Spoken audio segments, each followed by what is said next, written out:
கடவுள் ஒரு நாள் கழுதையை படைத்து அதனிடம் சொன்னார், நீ ஒரு கழுதை. காலை முதல் மாலை வரைக்கும் நீ உழைக்க வேண்டும். உன்மேல் சுமைகள் இருக்கும். நீ புல்தான் சாப்பிட வேண்டும். உனக்கு அவ்வளவாக அறிவு இருக்காது. நீ 50 வருடங்களுக்கு வாழ்வாய். அதற்கு கழுதை சொன்னது, நான் கழுதையாக இருக்கிறேன். ஆனா 50 வருடம் ரொம்ப அதிகம். எனக்கு 20 வருடம் போதும் என்றது.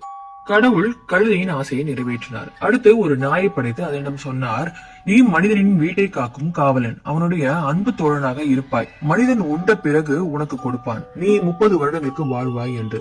அதுக்கு நாய் கூறியது, கடவுளே 30 வருஷம் ரொம்ப அதிகம். எனக்கு 15 வருஷம் போதும். கடவுள் நாயின் ஆசையை நிறைவேற்றினார்.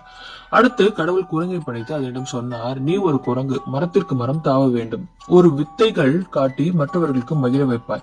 நீ 20 வருடங்களுக்கு வாழ்வாய் என்று. அதற்கு குரங்கு கூறியது, 20 வருஷம் ரொம்ப அதிகம். 10 வருஷம் போதும் என்றது.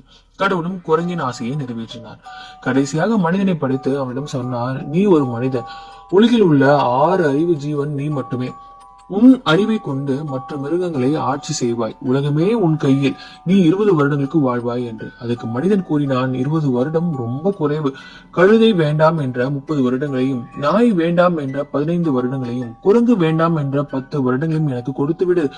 கடவுள் மனிதனின் ஆசையை நிறைவேற்றினான். அன்று முதல் மனிதன் முதல் 20 வருடங்களை ஜாலியாக வாழ்கிறான். மனிதனாக கல்யாணம் செய்து கொண்டு அடுத்த 30 வருடங்களை கழுதை போல் எல்லா சுமைகளை தாங்கிக் கொண்டு அல்லும் பகலும் உழைக்கிறான். குழந்தைகள் வளர்ந்த பிறகு அடுத்த 15 வருடங்களுக்கு அவன் வீட்டின் நாயாக இருந்து அனைவரையும் பாதுகாத்துக் கொள்கிறான். மிச்சம் மீறி உள்ளதை சாப்பிடுகிறான். வயதாகி ரிட்டையர்ட் ஆன பிறகு குரங்கு போல 10 வருடங்களுக்கு மகன் வீட்டில் இருந்து மகள் வீட்டிற்கும், மகள் வீட்டில் இருந்து மகன் வீட்டிற்கும் தாவி தன் பேர குழந்தைகளை வித்தைகளை காட்டி மகிழ்வித்து மரணிக்கிறான். இந்த பதிவுல வர கருத்து உண்மைதானே? உங்களுக்கு பிடிச்சிருந்துச்சா?